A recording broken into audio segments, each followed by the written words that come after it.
The glass slipped from Benita's trembling fingers, shattering against the marble floor like her entire world in that exact moment.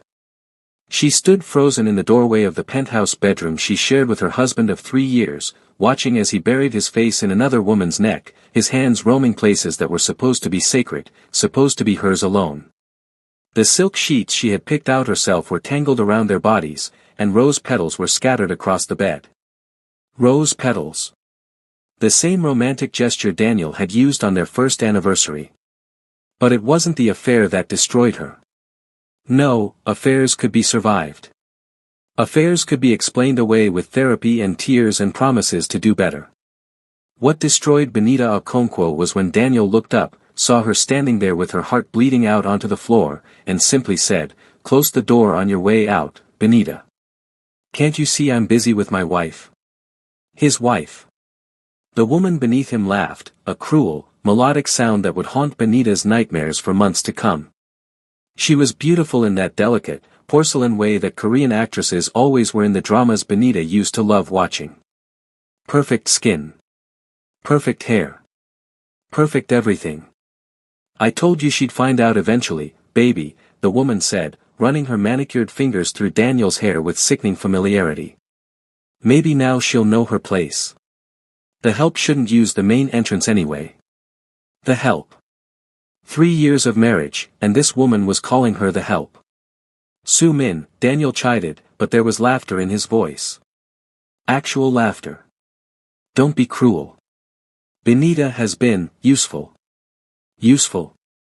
Benita finally found her voice, and it came out as a whisper.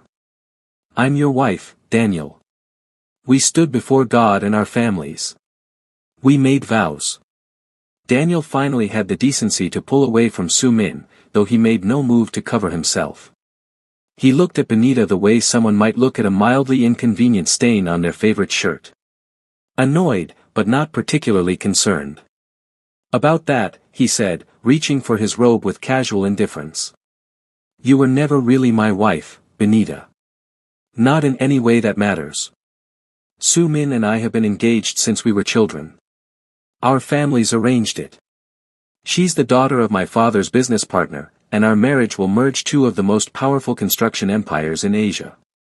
"Then why?" Benita's voice cracked. "Why did you marry me?" "Optics, darling." Sue Min sat up, deliberately letting the sheet fall to reveal her perfect figure. She wanted Benita to see. She wanted her to compare. Daniel needed someone different. Someone exotic. The international business community loves diversity these days, and what's more diverse than a beautiful African wife? You photographed so well at all those charity galas. You made Daniel look progressive and modern. You used me, Benita breathed, the reality finally sinking in. "This whole time, I was just a prop." "A very expensive prop," Daniel agreed, tying his robe. "The wedding alone cost me $2 million. But it was worth it. The contracts we landed because of your presence at those events more than made up for it." Something shifted inside Benita in that moment. The tears she expected didn't come. The screaming rage she anticipated never materialized. Instead, there was ice. Cold, calculating, and deadly. A part of her she never knew existed rose up from the depths of her soul, and it was not interested in crying. "You're going to regret this," she said, her voice steady as stone. Daniel and Sue Min exchanged amused glances before bursting into laughter. "Oh, this is precious," Sue Min giggled. "She's threatening us. How adorable." Daniel walked toward Benita slowly, like a predator approaching wounded prey. He stopped inches from her face, and she could smell Sue Min's perfume on his skin. It made her want to vomit. "And what exactly are you going to do, Benita?" he asked softly, dangerously. "You have nothing. No money of your own because I made sure you never needed to work. No connections in Korea because you were always too busy being my arm candy to make real friends. Your visa depends on our marriage, and if I decide to end things badly, you'll be on a plane back to Nigeria before you can blink." He reached out and touched her cheek, almost tenderly. The gesture made her skin crawl. You're trapped, sweetheart. Accept it. Be a good little side piece and stay in your lane. I'll even increase your allowance. Get yourself something pretty. Take a trip. Just stay out of my way while I marry the woman I actually love. Benita slapped his hand away, and for a brief moment, something dangerous flashed in Daniel's eyes. But it was gone as quickly as it appeared, replaced by that infuriating condescending smile. I want a divorce, she said. You'll get nothing, Daniel replied immediately. My lawyers will bury you. My family owns half the judges in Seoul. You'll leave this marriage with nothing but the clothes on your back and a ruined reputation. I'll make sure everyone knows you were the problem. The crazy foreign wife who couldn't handle her husband's success. Try to fight me, and I'll destroy you completely. Su Min appeared beside Daniel, wrapping herself around him like a snake. Just accept it, sweetie. Some women are meant to be wives. Others are meant to be entertainment. You should be grateful you got to play the role as long as you did. Benita looked at them both, this perfect picture of cruelty and entitlement, and made a decision. She turned and walked out without another word. She didn't grab her jewelry, her clothes, or any of the expensive things Daniel had used to keep her compliant.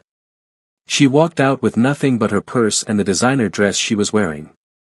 But she had something far more valuable than any material possession. She had absolutely nothing left to lose. And that made her the most dangerous person in Seoul. Before we dive deeper into this incredible story, make sure you hit that subscribe button and turn on notifications so you don't miss what happens next. Trust me, you're going to want to see how Benita transforms from a broken wife into something Daniel Kim never saw coming. The rain started the moment Benita stepped outside, as if the universe itself was crying the tears she couldn't shed. Within minutes, she was soaked through, her expensive dress clinging to her body, her carefully styled hair hanging in wet ropes around her face. She walked. She didn't know where she was going or why. She just knew she couldn't stop moving. If she stopped, she would think. And if she thought, she would shatter into a million pieces. Hours passed in a blur of neon lights and unfamiliar streets. Seoul transformed around her from the glittering towers of Gangnam to increasingly industrial neighborhoods she had never seen before. Daniel had always kept her on a tight leash, always in the acceptable parts of the city. The expensive parts. The safe parts. There was nothing safe about where she was now. Her feet ached. Her designer heels had given her blisters 3 hours ago, but she kept walking. The physical pain was almost a relief. It gave her something to focus on besides the gaping wound where her heart used to be. 3 years, she muttered to herself, stumbling down an empty street. 3 years of my life. I gave up everything. My career. My family. My friends. For what? For what?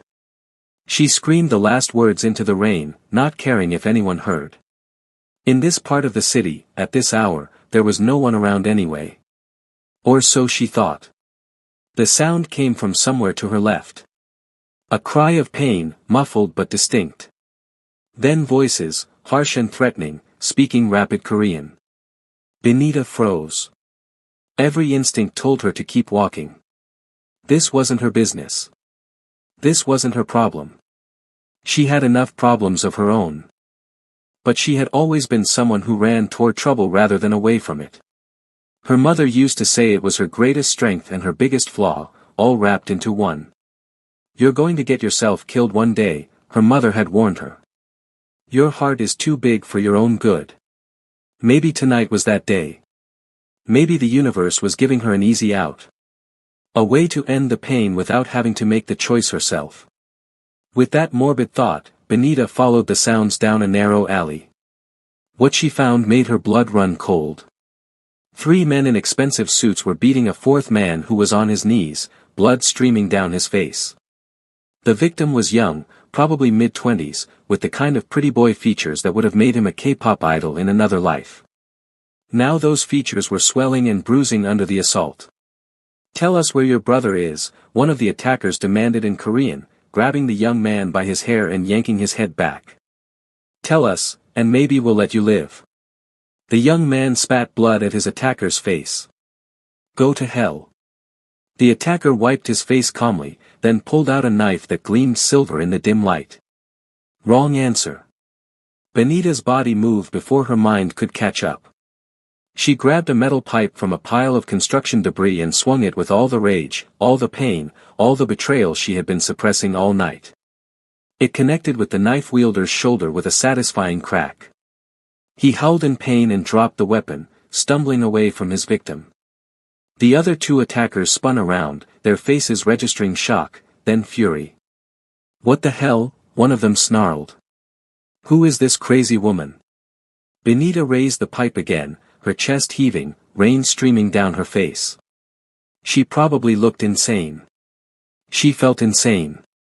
And she absolutely did not care. "Walk away," she said. "Now." The men looked at each other and laughed.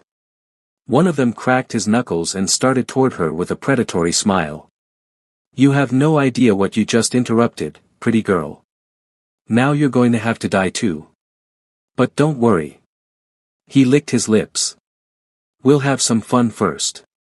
Benita tightened her grip on the pipe. "I've had the worst night of my entire life. I've lost everything I thought I had. And right now, there is nothing I would enjoy more than beating the living hell out of someone who deserves it. So please, please come closer." The man hesitated, something in her eyes giving him pause. But before anyone could move, a gunshot rang out, echoing off the alley walls like thunder. The man approaching Benita crumpled to the ground, a red bloom spreading across his chest. The other two attackers froze, then tried to run. Two more shots, precise and deadly, and they fell as well. Silence descended, broken only by the sound of rain and Benita's ragged breathing. She spun around, pipe still raised, searching for the source of the shots. A man stepped out of the shadows, and the breath left her body entirely. He was tall, well over 6 feet, with jet-black hair pushed back from a face that could have been carved by angels or demons. She genuinely couldn't decide which. His eyes were dark and cold, like looking into the depths of a frozen ocean, but there was something burning beneath that ice. Something dangerous. He wore a black suit that fit him like a second skin, probably custom-made, probably worth more than everything Benita had ever owned combined.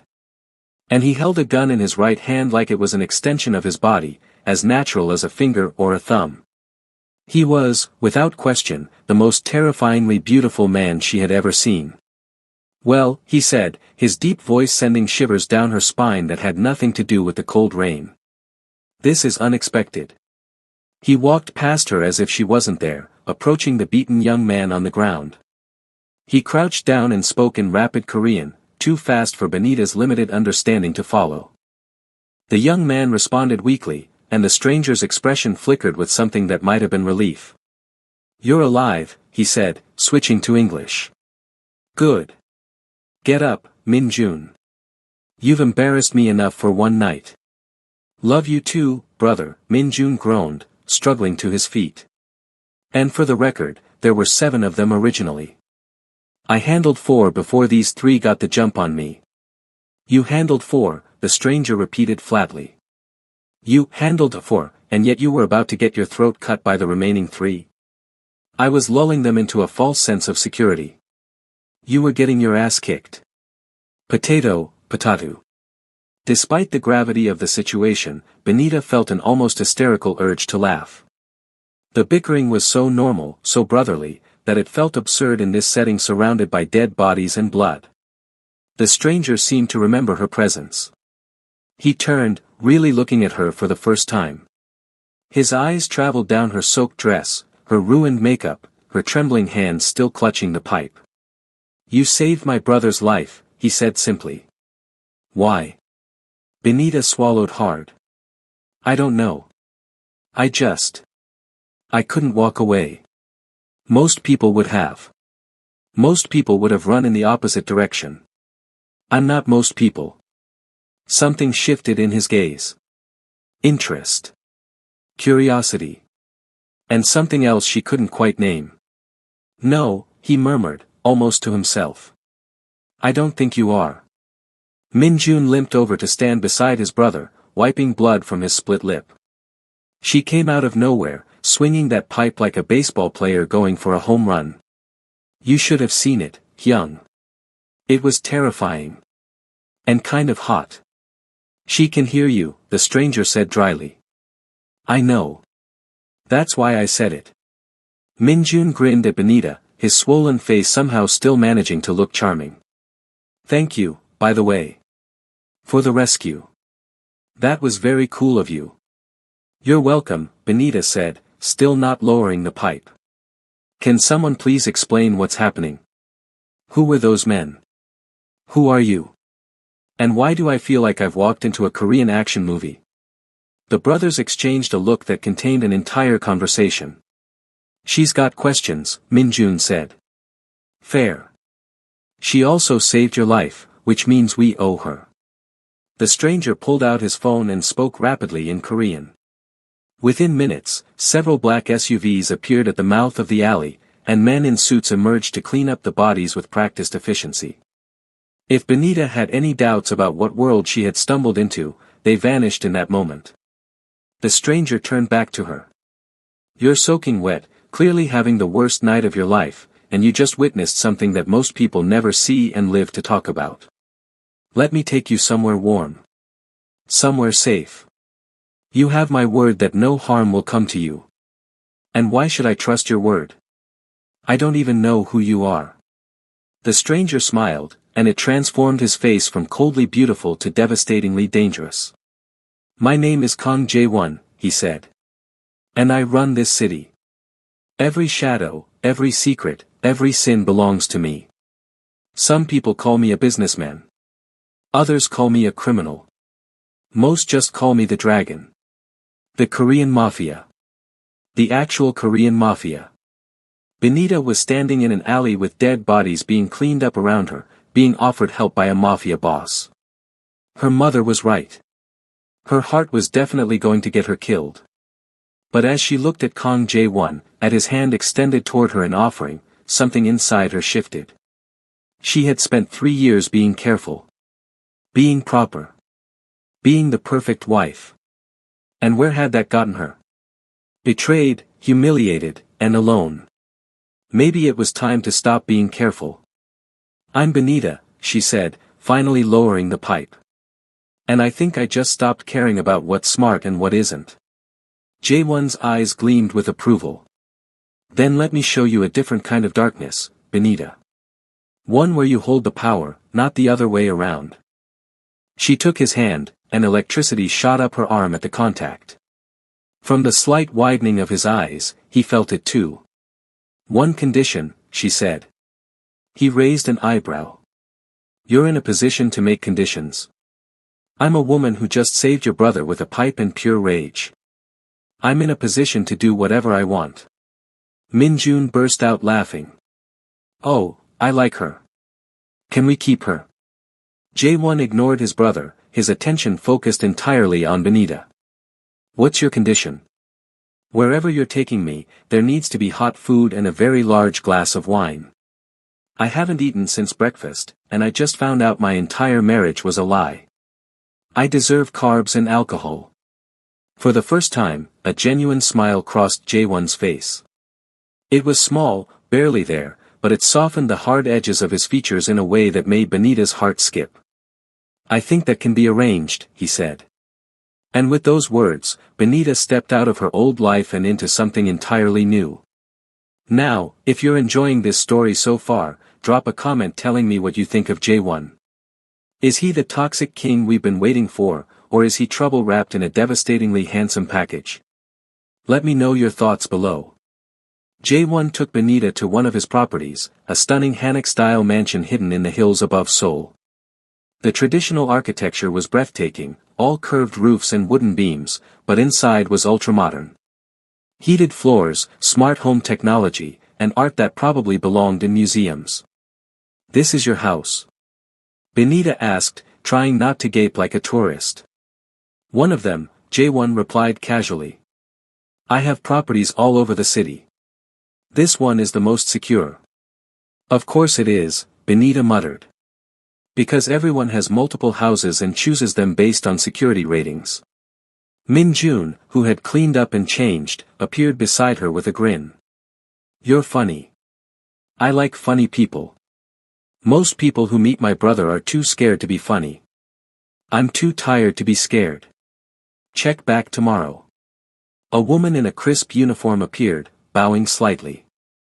She didn't seem remotely surprised by Benita's bedraggled appearance or the late hour. She simply asked what Benita needed and disappeared to make it happen. 20 minutes later, Benita was sitting in a luxurious guest room, wearing dry clothes that fit her perfectly, eating the best kimchi fried rice she'd ever tasted, and drinking wine that probably cost more than her monthly allowance from Daniel. The allowance. She almost laughed at how pathetic that seemed now.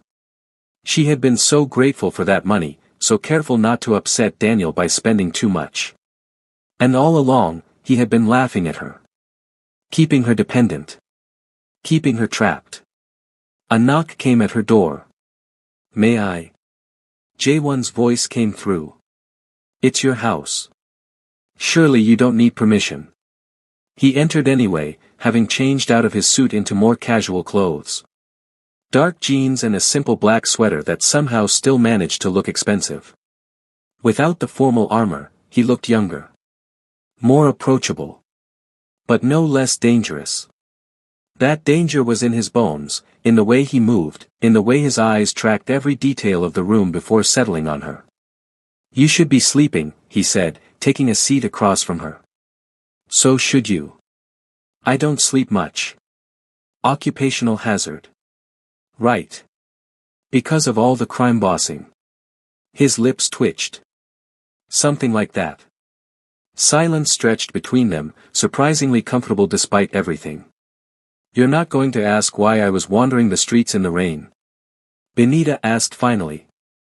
You don't owe me explanations. No, but I'm going to give you one anyway. Because you saved my life tonight, and because. She paused, not sure how to finish. Because? Because I haven't talked to anyone honestly in 3 years, and I'm tired of pretending.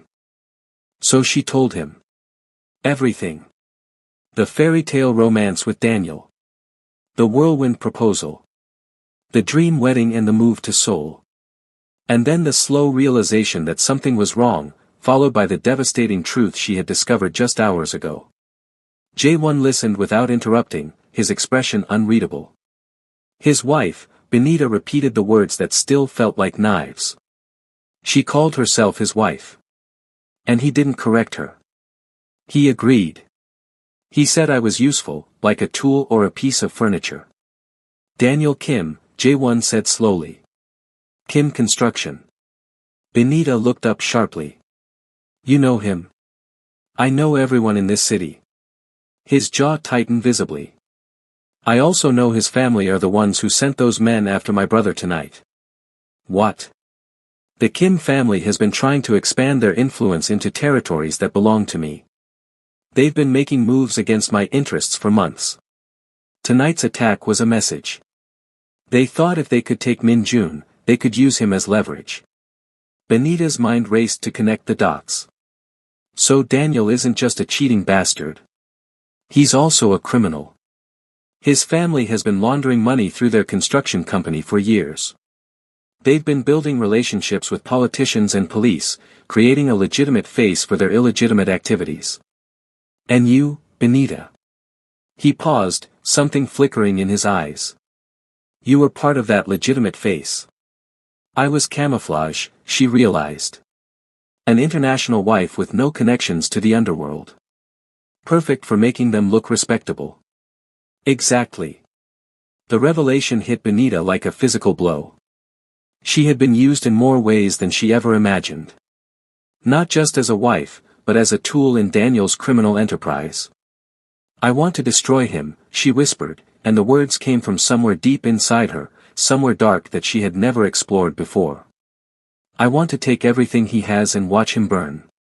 Jaewon leaned forward, his eyes gleaming with something that looked almost like approval. Then let me help you. Why would you do that? You don't know me. I know enough. I know you saved my brother without any thought for your own safety. I know your husband's family is already my enemy. And I know. He paused, his gaze dropping to her lips before returning to her eyes. I know that something about you makes me want to watch the whole world burn. The air between them grew thick with tension. Benita felt her heartbeat quicken, her skin flushed despite the cold she had felt earlier. What exactly are you proposing? She asked, her voice steadier than she felt. Stay here. Let me protect you. And in return, help me bring down the Kim Empire from the inside. You know things about Daniel that no one else knows. His habits, his secrets, his weaknesses. Together, we can destroy him. And what happens after? After, you'll have your freedom. Your revenge. And anything else you want. His eyes held promises that both terrified and thrilled her. Promises of power, of passion, of possibilities she had never allowed herself to consider. You're asking me to join forces with the Korean Mafia, Benita said, testing the words. I'm asking you to join forces with me. There's a difference. Is there? Yes. He stood and walked toward the window, his profile sharp against the city lights. The Mafia is a tool, Benita. A means to an end. It's not who I am. I inherited this empire from my father, who inherited it from his father. I didn't choose this life. But I've made it my own. I've built something powerful. Something that can protect the people I care about and destroy those who deserve it. And you want to add me to the list of people you protect? He turned back to face her. I want to give you the weapons to protect yourself. I don't need a damsel in distress. I need an ally. A partner. Someone who's willing to get their hands dirty. Benita thought about Daniel's sneering face. About Su Min's cruel laughter. About 3 years of her life wasted on people who saw her as nothing but a prop. Deal, she said. Jae-won's smile was sharp and dangerous. Then welcome to my world, Benita Okonkwo. I have a feeling you're going to fit right in. The following weeks were a whirlwind of transformation. Jae-won assembled a team of lawyers who began building an ironclad case against Daniel. Every financial transaction, every suspicious meeting, every piece of evidence was meticulously documented and catalogued. He also provided Benita with something she hadn't even realized she needed, a purpose. I want to learn, she told him one morning over breakfast. Not just about Daniel, but about this world. How it works. How to survive in it. Jae-won studied her for a moment, then nodded. Min-jun will teach you self-defense. I'll teach you everything else. And so her education began. Min-jun turned out to be an excellent teacher, patient and encouraging despite Benita's initial clumsiness. You've got the anger, he said after she landed a particularly vicious punch on the training dummy. That's good. Anger is fuel. But you need to control it. Let it burn cold, not hot. Burn cold. Hot anger makes you sloppy. It makes you do stupid things without thinking. Cold anger is calculated. It plans. It waits. It strikes at exactly the right moment. Benita thought about Daniel, about how desperately she wanted to make him pay. Hot anger, definitely. She took a breath and tried to let it cool. The physical training was exhausting but satisfying.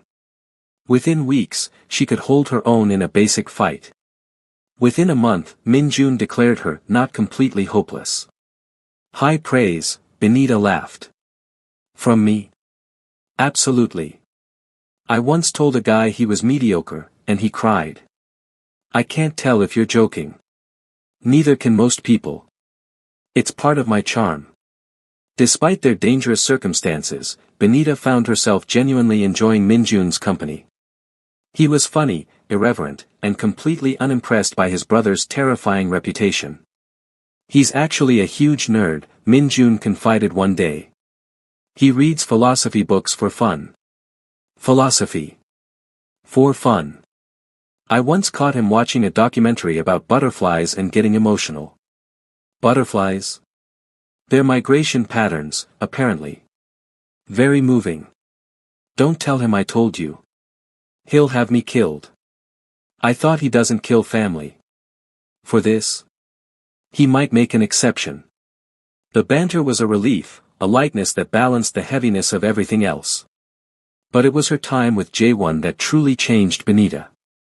They spent hours together, often late at night after the business of the day was done. He taught her about the underworld of Seoul, the complex web of power and alliances that kept the city functioning beneath its glittering surface. In return, she told him about her life before Daniel. Growing up in Lagos, Nigeria, the daughter of a university professor and a nurse. Her passion for architecture, the buildings she had designed that still stood in New York's skyline. The dreams she had abandoned for a man who never deserved them. You gave up everything for love, J1 said one night, something soft entering his usually hard gaze. That takes courage. Or stupidity, Benita countered. No. Never stupidity. You loved with your whole heart. That's rare. That's beautiful. The fault lies entirely with the man who was too blind to see its value. She looked at him, really looked at him. The sharp angles of his face, the shadows in his eyes, the tension in his shoulders that never fully relaxed. Have you ever loved like that? She asked. The question hung in the air between them. For a long moment, she thought he wouldn't answer. Once, he finally said. A long time ago. Her name was Yuna. She was a teacher. Kind, gentle, everything I'm not.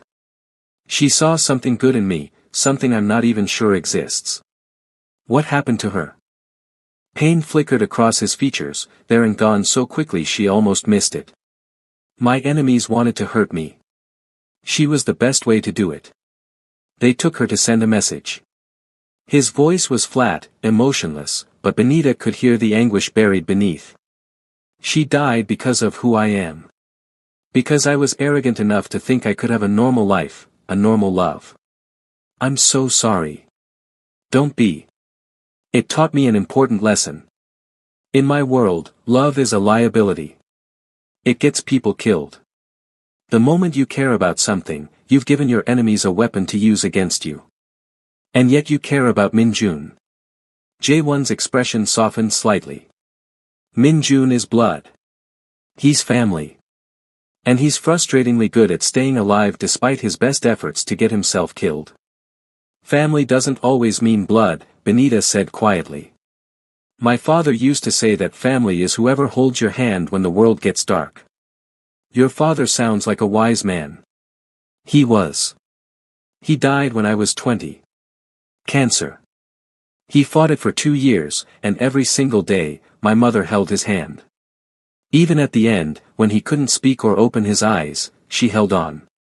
That's what love is supposed to be. She didn't realize she was crying until J1 reached out and brushed a tear from her cheek.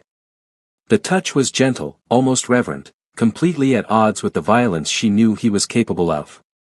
I think you and I are more alike than either of us expected, he said softly. Benita didn't pull away. I think you might be right. The tension between them grew with each passing day. Stolen glances that lasted too long. Accidental touches that felt increasingly intentional. Conversations that stretched into dawn because neither wanted to be the one to say goodnight. But they didn't cross the line. Not yet. Benita was technically still married, and J1 seemed determined to give her space to heal before adding another complication to her life.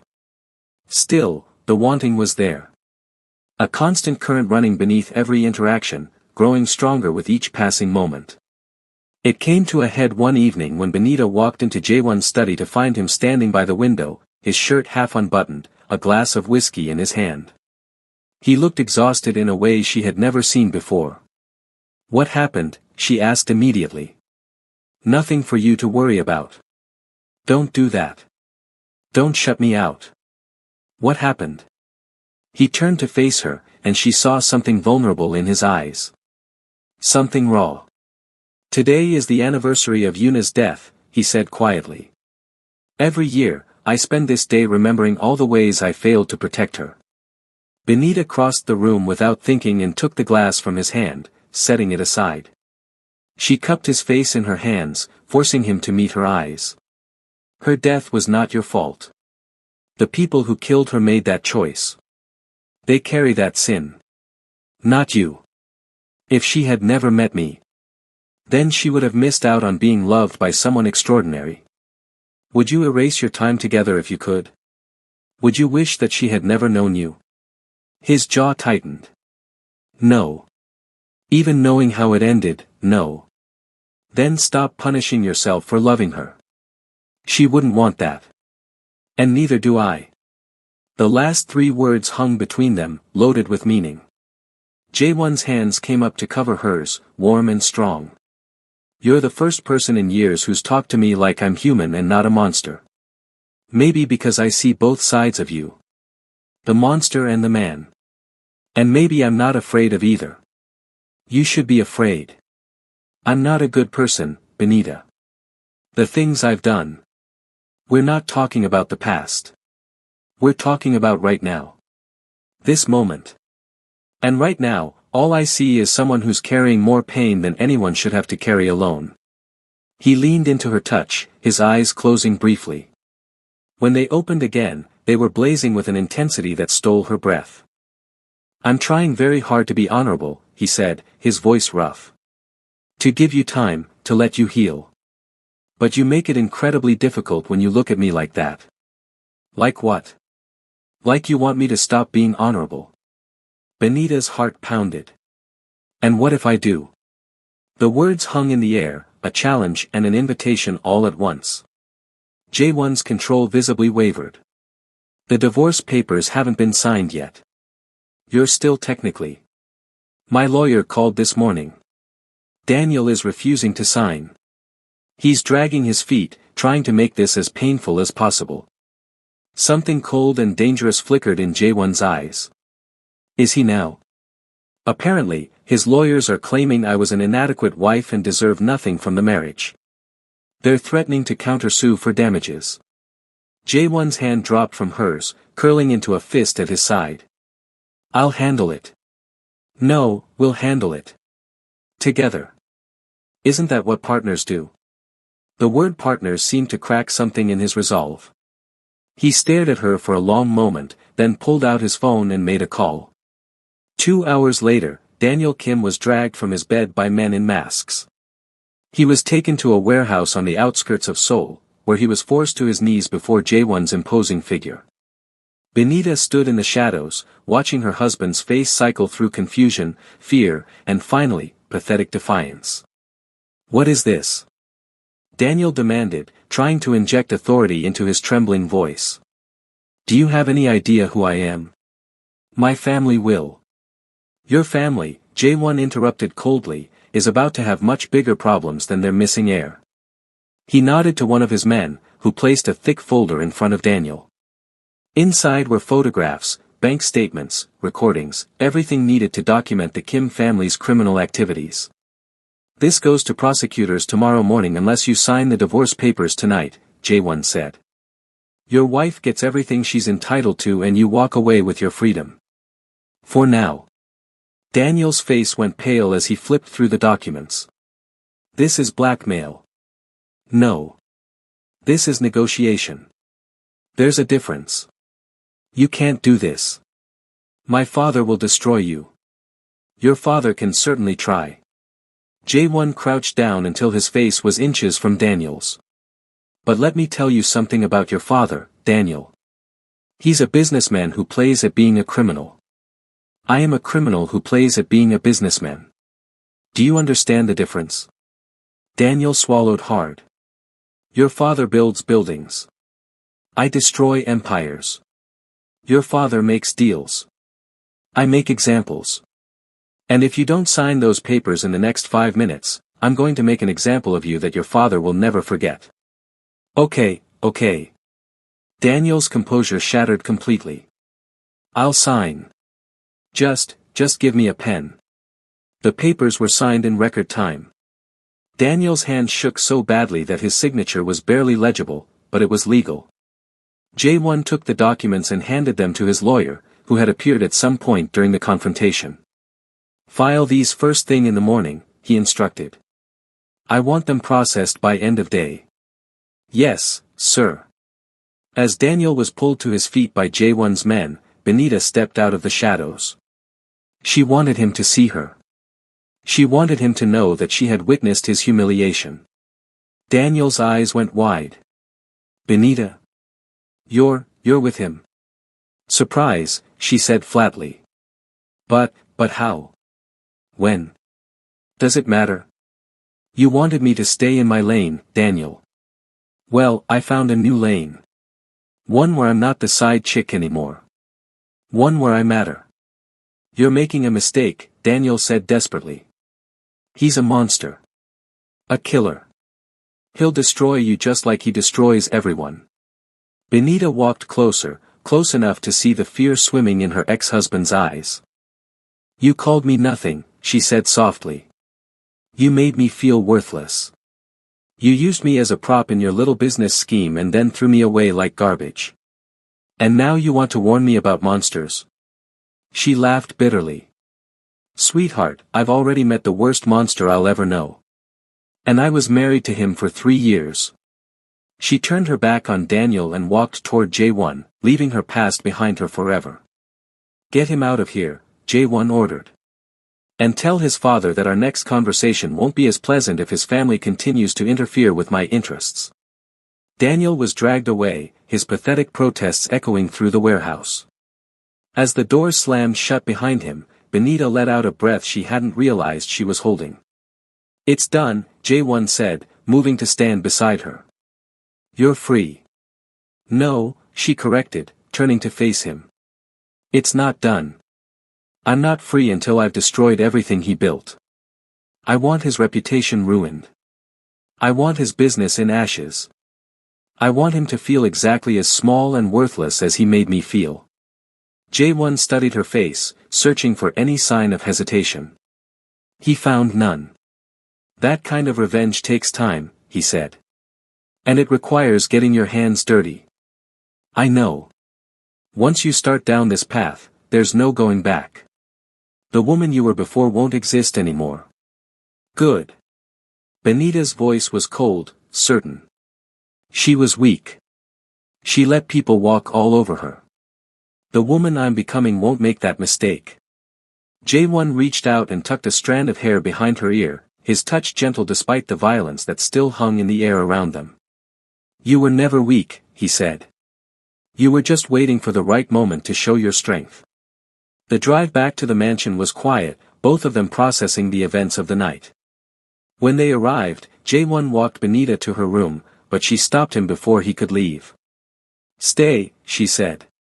One word, but it contained multitudes. J1's eyes darkened. Benita. I know what I'm asking. I know the complications. I know we should probably wait, take things slow, be reasonable. She stepped closer, eliminating the space between them. But I'm tired of being reasonable. I'm tired of doing what I'm supposed to do. I want to do what I want. And what I want is you. This isn't just tonight, he asked, his voice rough. This isn't just adrenaline and revenge and emotions running high. No. This is me seeing you clearly for the first time.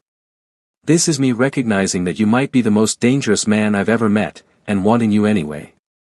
Not despite it. Because of it. J1's restraint snapped like a rubber band stretched too far. He kissed her like she was oxygen and he was drowning, pulling her against his body with desperate hands. Benita responded with equal fire, years of suppressed passion finally finding an outlet. They stumbled into her room, shedding clothes along the way. J1 picked her up like she weighed nothing, depositing her on the bed before covering her body with his. Tell me if you want me to stop, he breathed against her skin.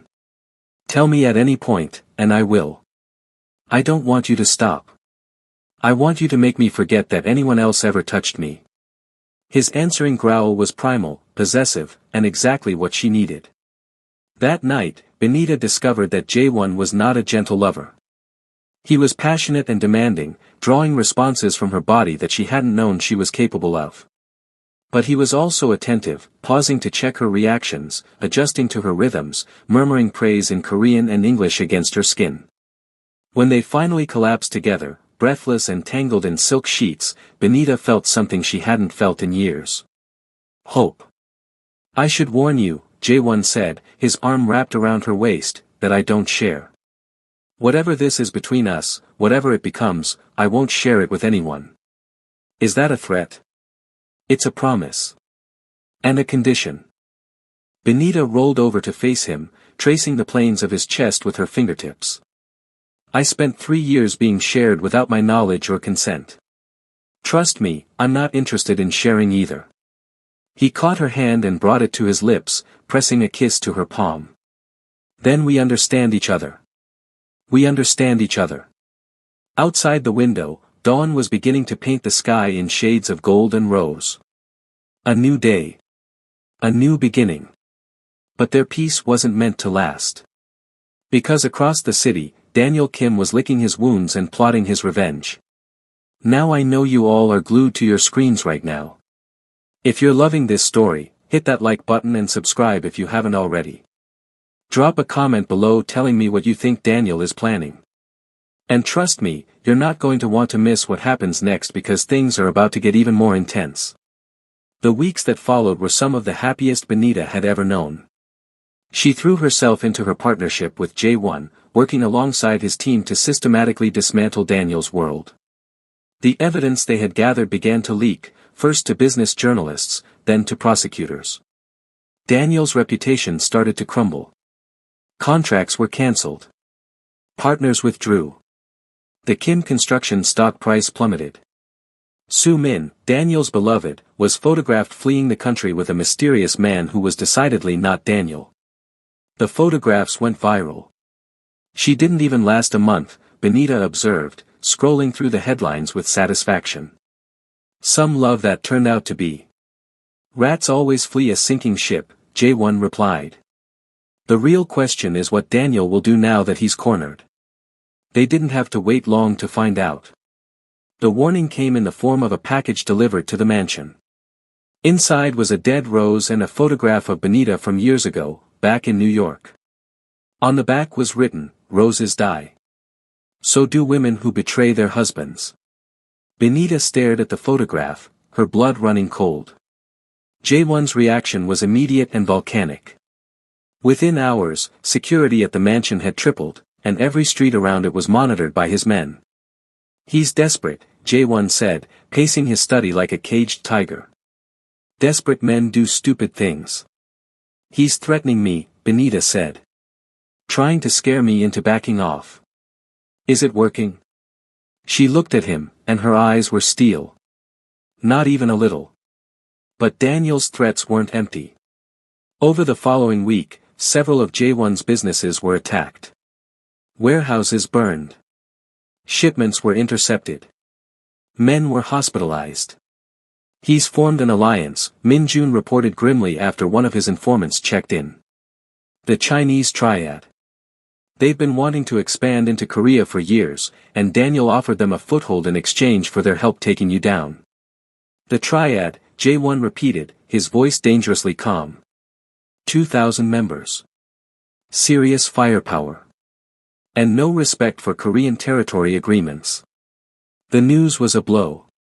The Triad was a significant threat, one that could challenge even Jae-won's considerable power. But Jae-won didn't become the dragon by backing down from fights. Call a meeting, he ordered. Every lieutenant, every ally, every soldier who owes us loyalty. We prepare for war. The preparations took days. Weapons were distributed. Positions were fortified. Alliances were reconfirmed. Benita watched it all with a mixture of awe and terror. You could leave, Jae-won told her one night as they reviewed battle plans. I have safe houses all over the world. You could disappear until this is over. We've had this conversation before. I'm not leaving you. This is different. This is a war, Benita. People will die. I might, he stopped himself, but she heard the unspoken fear. You might what? She pressed. I might not be able to protect you. If something happens to you because of me. Benita took his face in her hands, forcing him to meet her eyes. I'm not Yuna, she said firmly. I'm not a gentle teacher who doesn't know how to defend herself. I'm a woman who saved your brother with a pipe. I'm a woman who's been training every day for months. And I'm a woman who would rather die fighting beside you than live knowing I ran away when you needed me. Jae-won closed his eyes, leaning into her touch. You're infuriating, he murmured. And you love me anyway. His eyes flew open. She realized what she had said, the word that had slipped out unbidden. He started. You don't have to say it back. I know it's too soon, I know everything is complicated, He kissed her, cutting off her rambling. I love you, he said against her lips. I've been terrified of admitting it, but I love you. And that's exactly why I can't lose you. Then don't lose me. Win this war, and let's build something together. Something real. Is that what you want? A life with a criminal? A life always looking over your shoulder? I want a life with you. Everything else, we'll figure out. He held her tight, as if he could protect her through sheer force of will. Then let's end this, he said. Once and for all. The attack came 3 nights later. They came in waves, exactly as predicted. Men in black poured through the gates like shadows made flesh, and the mansion became a battlefield. Benita stayed close to Jae-won, her gun steady in her hands. The training Min-jun had drilled into her took over, muscle memory guiding her movements. The first man she shot was reaching for Jae-won's back, a knife gleaming in his hand.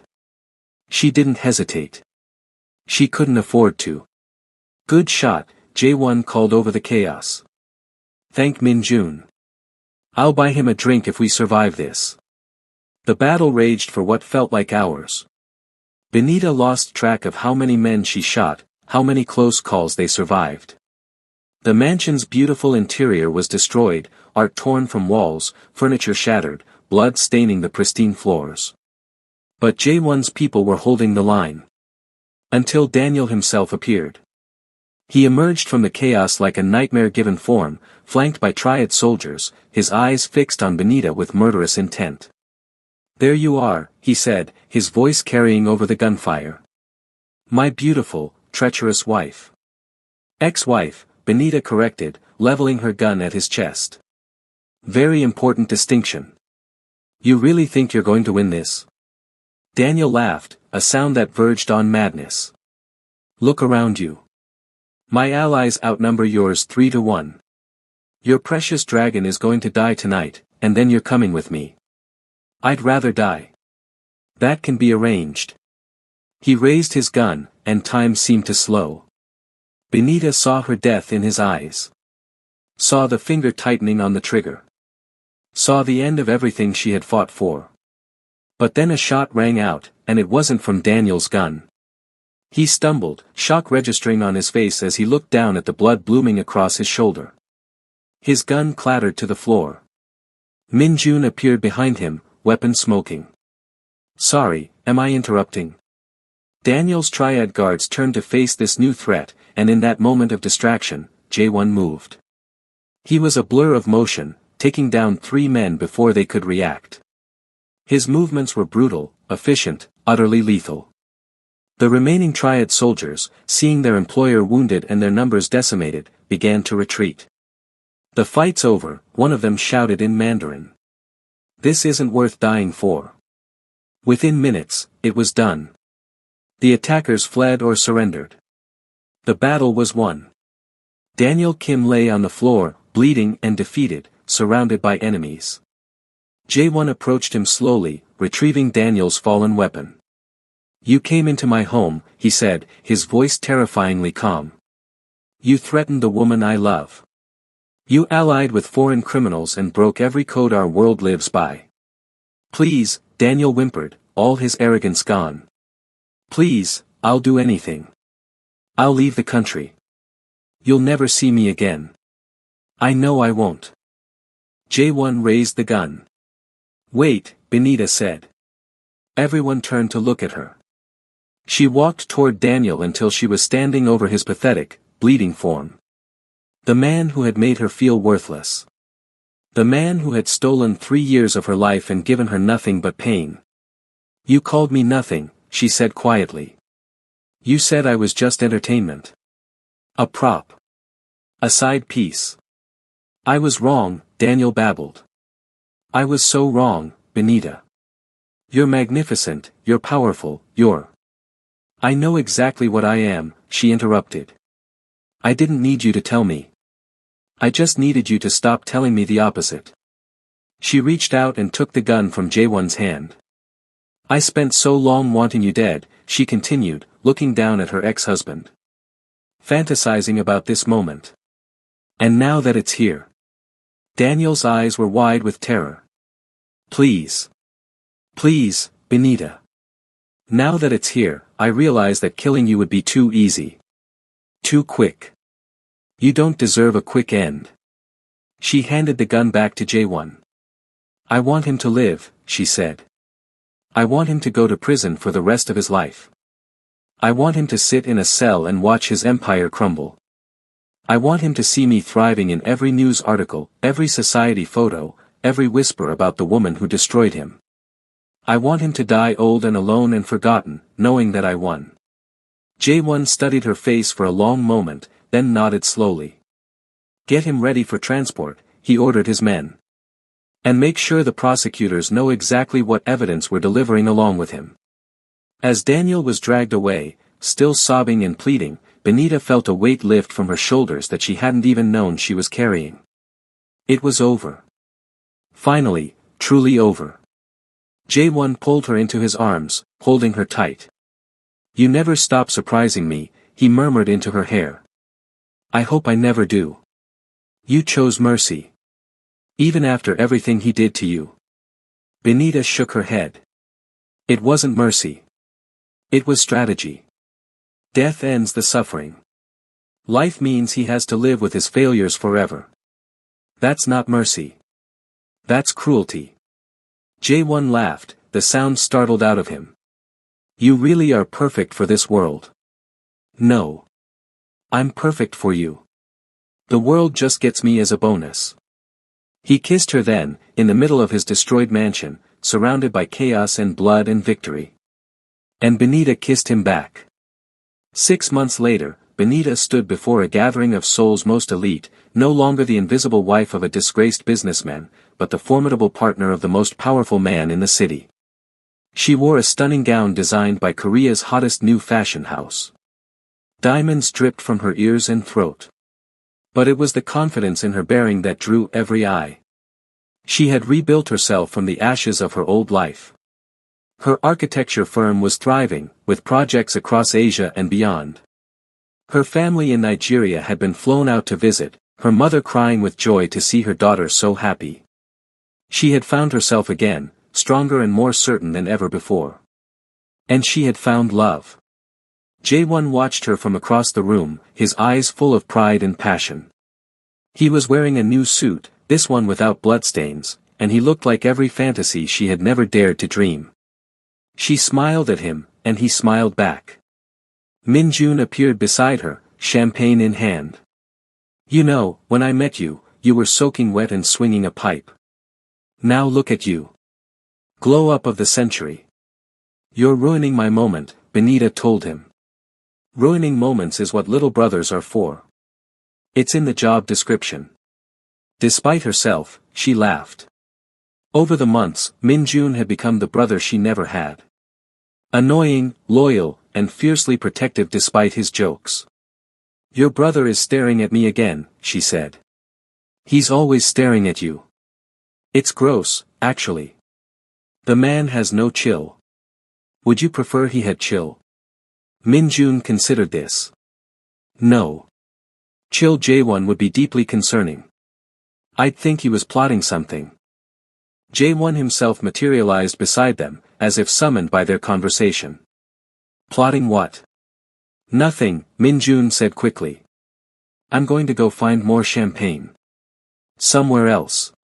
Far away from whatever is about to happen here. He disappeared into the crowd, and Benita laughed. You terrorize him, she said. It's mutual. He took her hand and led her to the balcony, away from the noise and the watching eyes. The city spread out below them, a glittering tapestry of lights and shadows. "I have something for you," Jae-won said, reaching into his jacket pocket. He withdrew a small velvet box, and Benita's heart stopped. "Before you say anything," he said quickly, "this isn't a proposal." "Not yet. You've only been divorced for 6 months, and we agreed to take things slow. This is a promise. A commitment. A declaration of intent." He opened the box to reveal a ring, but not a traditional engagement ring. It was a band of black titanium, inlaid with a single line of diamonds and a ruby the color of blood. "This was my mother's," he said. "She gave it to me before she died and told me to give it to the woman who made me believe in love again. I never thought I'd find her." His voice grew rough. "And then you walked into that alley with a pipe and pure rage, and you saved my brother, and you saved me." Benita's eyes were blurring with tears. "Jae-won. I love you, Benita Okonkwo.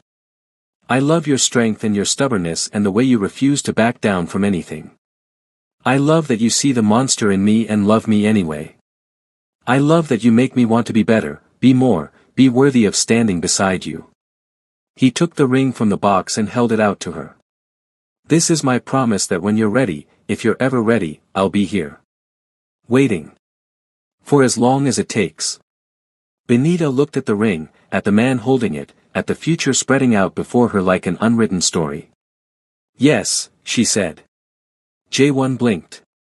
"Yes. Yes, I'll wear your ring. Yes, I accept your promise.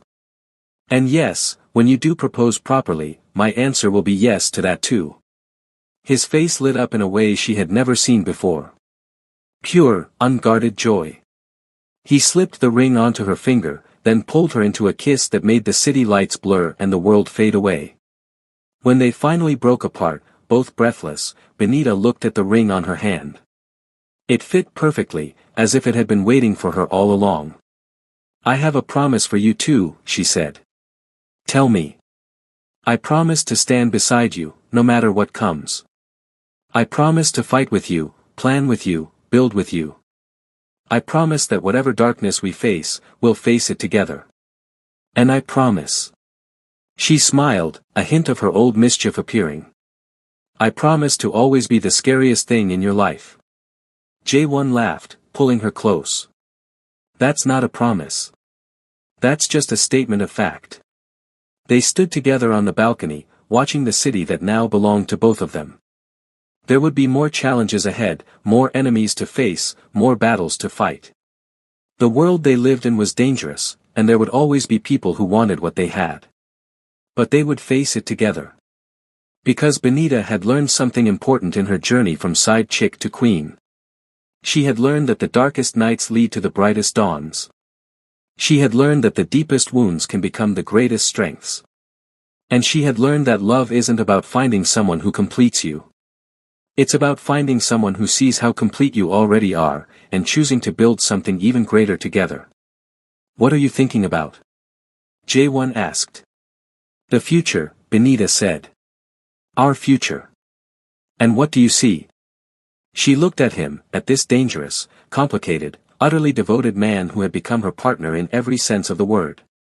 "Everything," she said. "I see everything." And somewhere, in a prison cell on the outskirts of Seoul, Daniel Kim sat in darkness, watching the news coverage of his ex-wife's triumph.